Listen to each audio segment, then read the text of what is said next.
I'm Shoba from English Coliseum Academy.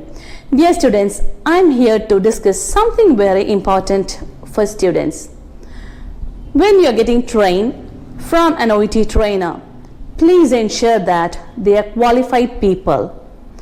Most of the time, students are struggling to clear their OET just because they are not getting the adequate training from a professionally qualified trainers. So, I would like to emphasize you that please look into your trainer's English knowledge.